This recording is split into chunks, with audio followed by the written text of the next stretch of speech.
इस एपिसोड के आगाज़ में आप देखेंगे कि उस्मान सरदार दीवान में आते हैं, जहां पर बाकी सरदार भी मौजूद होते हैं। वो अपनी नशिस्त पर बैठ जाते हैं, जिसके बाद बाकी सब लोग भी बैठ जाते हैं। उस्मान सरदार कहता है कि हमें ज़फ़र नहीं बल्कि सफ़र का हुक्म देने वाले अल्लाह ताला के 99 नामों के साथ दीवान का आगाज़ करता हूँ। फिर वो बेहंदर पे से कहता है कि जब आप दीवान में पहली मरतबा आए थे तो आप सोने का संदूक लेकर आए थे। यह सुनकर बेहंदर कहता है, जी बिल्कुल जनाब, आप दुरुस्त फरमा रहे हैं। इसी दौरान उस्मान सरदार के दो सिपाही तो सोने के संदूक उसके सामने ले आते हैं। उस्मान सरदार कहता है कि ये मारमराजी किले की फतह है, फतह से माले गनीमत का आपका हिस्सा है। बेहंदर संदूक खोलकर देखता है तो उसके अंदर बहुत सारा सोना मौजूद होता है। जिसके बाद उस्मान एक तलवार उठाता है और कहता है, ये तलवार आपके लिए तोहफा है। बेहंदर वो तलवार ले लेता है और उस्मान सरदार के हाथ का बोसा लेता है। बेहंदर कहता है कि आप जब भी मुझे फतह के लिए बुलाएंगे उस्मान साहिब, मैं आपके लिए हाजिर हूँगा। ये कहकर वो अपनी जगह पर बैठ जाता है। उस्मान सरदार कहता है कि अब वक्त आ चुका है कि मारमराजी किले के हकम का ऐलान कर दिया जाए। आप सब ने अच्छी लड़ाई लड़ी, हमारी सरजमीन के लिए खून पसीना बहाया, आप सब जीते रहें, लेकिन जिसने सबसे बड़ी कुर्बानी दी वही हाकम बनने का हकदार है। मशहूर वक्त में ही इंसान की पहचान होती है। मैं देख रहा हूँ कि आप सब हैरान हैं और सोच रहे हैं कि मैं क्या कहने वाला हूँ, लेकिन हम सब का एक ही मकसद है, अपने परचम को आगे ले जाना। इसी वजह से मारमराजी किले का हाकम के लिए मैं उक्तम सरदार को ऐलान करता हूँ। ये सुनकर सब लोग हैरान हो जाते हैं। उक्तम सरदार कहता है, बहुत शुक्रिया जनाब, आपने मुझे इस फर्ज के काबिल समझा, मैं हर कीमत पर इसकी हिफाजत करूँगा। उस्मान सरदार कहता है कि आप पर बहतान लगाए गए, आप अपना नाम साफ करने के लिए अपनी तलवार निकाल सकते थे, लेकिन आपने अपने सरदार का हुक्म माना, इसलिए मारमराजी आपका हक है। ये सुनकर तुर्कुत बहुत गुस्से में आ जाता है और कहता है, मुझे एतराज़ है। जिसके बाद उस्मान उसकी जानिब गुस्से से देखने लगता है। दूसरी जानिब उलूफ हुसैन जो है वो उलूफ के अड्डे पर पहुंच जाता है और कहता है कि मैं बेहंदर साहिब की जानिब से एक खास पैगाम ले आया हूं। उलूफ कहता है, चलो बताओ। इसके जवाब में वो कहता है कि हम उस्मान सरदार की नई चाल जान चुके हैं, अब वो कोपो हिसार किले पर हमला करने जा रहा है। इसके बाद एक आदमी उसे यहाँ से ले जाता है। इसके बाद दान कहता है कि तुमने ठीक कहा था उलूफ, वो नहीं रुकने वाला, हम उसे तबाह कर देंगे।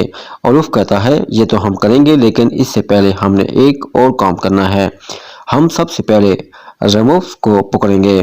यहाँ तुर्गुत खड़ा हो जाता है और कहता है कि उस्मान सरदार, मैंने बहुत सारे फतूहात में बहुत सारे सिपाही खोए, क्या उक्तम साहब ने कोई सिपाही खोया? ये सुनकर उत्तम सरदार उठने लगता है।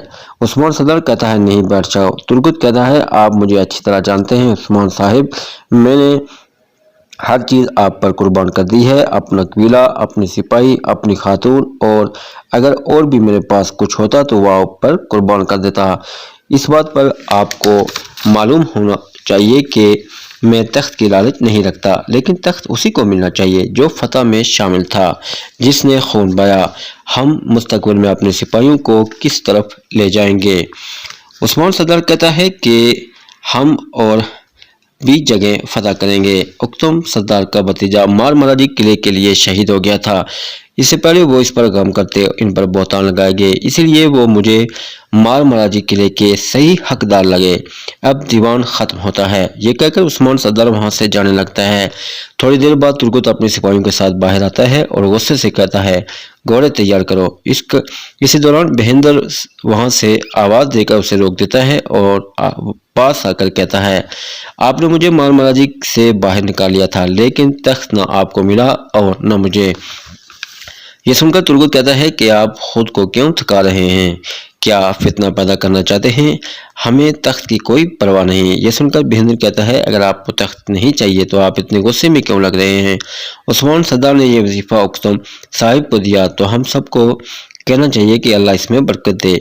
इस पर तुर्गुत कहता है कि अगर इससे ज़्यादा बात की तो मैं सरदार के हवाले में वो कर जाऊंगा जो मैं नहीं करना चाहता। महेंद्र कहता है कि तुम ठीक कह रहे हो, ये सरदार की हवेली है, अगर मैं यहाँ पर तुम्हारे साथ लड़ूंगा तो लोग समझेंगे कि अजीम महेंद्र को अख्तम पर रश्क आता है, इसलिए इसने यहाँ पर लड़ाई शुरू कर दी है, तुम अपना ख्याल रखना। यह कहकर वो वहां से चला जाता है। इसके जाने के बाद तुर्गुत गुस्से से कहता है, चलो जल्दी करो कोतान। दूसरी जानब उख्तम सरदार बाजार में अपनी दुकान पर आ जाता है। उन्हें देखकर बेंगी खातून कहती है, क्या आपके पास कोई अच्छी खबर है? उख्तम कहता है, बिल्कुल एक अच्छी खबर है। तुम उख्तम साहिब पर गुस्सा थी, लेकिन उस्मान साहिब बहुत अच्छे हैं, उन्होंने मारमराजी हमें दे दिया है। ये सुनकर बेंगी खातून बहुत खुश हो जाती है और उख्तम साहब के गले लग जाती है। फिर वो कहती है कि उस्मान सरदार खुश किस्मत आदमी है, जिसे आप जैसे भरोसे का आदमी मिल गया, लेकिन हो सकता है कि वो हम पर असरअंदाज होने की कोशिश कर रहा हो।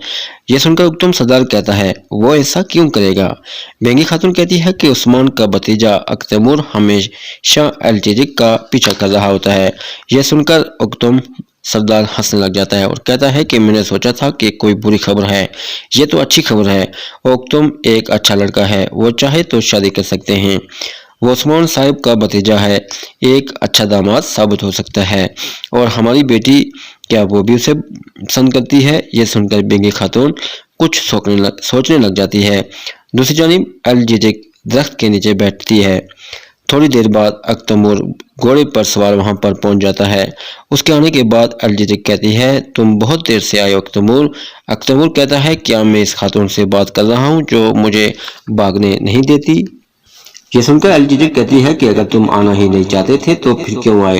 अख्तमूर कहता है, तुमने कहा था कि यहाँ पर आओ, ये जरूरी है, लेकिन जो आपने पहले कहा वो काफी नहीं। आप मजीद मुझ पर गुस्सा निकालना चाहती हो। आपने सोचा होगा कि अख्तमूर को बुलाती हूँ, वो मना नहीं करेगा क्योंकि वो मुझे पसंद करता है, वो यहाँ पर आ जाएगा। ये सुनकर एलजीजिक कहती है कि ये बात नहीं। अख्तमूर कहता है, तो फिर क्या बात है?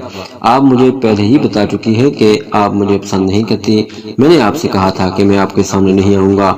मेरा जख्म ताज़ा है, तुम्हारी हर नजर के साथ इससे खून बहता रहता है। तुम मुझसे क्या चाहती हो? क्या मैं ये शहर छोड़ दूं? मेरे पास अपने काम है, क्या मैं अपने काम भी छोड़ दूं? एलजीजिक कहती है, मैं भी तो यही कह रही हूँ। अख्तमूर कहता है, क्या तुम मेरे साथ खेल खेल रही हो? लेकिन मैं ऐसा नहीं होने दूंगा। ये कहकर वो यहाँ से जाने लगता है, लेकिन एलजीजिक पीछे से उसे आवाज देते हुए कहती है, अख्तमूर। ये सुनकर अख्तमूर खुश हो जाता है और कहता है, तुमने अख्तमूर कहा, तुम हर वक्त मुझे शबाशी कहती थी, आज तुमने मेरा नाम लिया। ये सुनकर एलजीजिक बालियां दिखाते हुए कहती है, तुम्हारी दी हुई बालियां मैं पहन नहीं सकती थी और मैं फेंक भी नहीं सकती थी। यह सुनकर अख्तमूर कहता है, इसका क्या मतलब है? अपनी आंखें न फेरो, अपनी आंखें, इन्हीं आंखों ने मुझे कत्ल किया है। क्या तुम भी मेरे लिए कुछ सोचती हो? तुम्हारी आंखों से लग रहा है कि तुम भी महसूस करती हो। फिर चलो अब अपनी आवाज से भी कह दो। ये सुनकर एलजीजिक पीछे पलट जाती है और कहती है, अगर मैं हाँ कह दूं तो इससे क्या फर्क पड़ेगा? एक ही बार से मर जाने वाला शख्स इस जख्म से कैसे गुजरेगा? ये सुनकर अख्तमूर उसके सामने आ जाता है और कहता है, मैं तुम्हारे सामने नहीं आया, तुम्हारा चेहरा नहीं देखा, लेकिन तुम्हारी मोहब्बत हर वक्त मेरे साथ थी। क्या तुम्हें भी मुझसे मोहब्बत है? अब मैं तुमसे सुनना चाहता हूँ, तुम भी मुझे चाहती हो या नहीं? एलजीजिक कहती है, हाँ मुझे भी तुमसे मोहब्बत है अख्तमूर, लेकिन ये रास्ता बहुत ही मुश्किल है। इस मुश्किल रास्ते में तुम मेरी वादा का सामना कैसे करोगे? ये सुनकर अख्तमूर कहता है कि तुम्हारे लिए मैं हर चीज का सामना करूंगा। एलजीजिक कहती है कि अगर मेरी वालदा ने हम दोनों को साथ देख लिया तो बहुत ज्यादा खून बहेगा, चाहे हम एक साथ हो जाएं, फिर भी वो हमारा पीछा नहीं छोड़ेंगे, हम बहुत मजबूर हैं अख्तमूर। यह सुनकर अख्तमूर कहता है, एक बार फिर से मेरा नाम लो। यह सुनकर एलजीजिक कहती है, मैं तुमसे अपनी मजबूरी की बात कर रही हूँ और ये तुम क्या कह रहे हो? ये कहकर वो दूर चली जाती है। अख्तमूर उसके पास आ जाता है और कहता है, अगर तुम मेरा साथ दो तो हम हर मुश्किल का सामना कर सकते हैं और हर इम्तिहान से गुजर सकते हैं। एलजीजिक कहती है, वो कैसे? यह सुनकर अख्तमूर मुस्कुराने लग जाता है।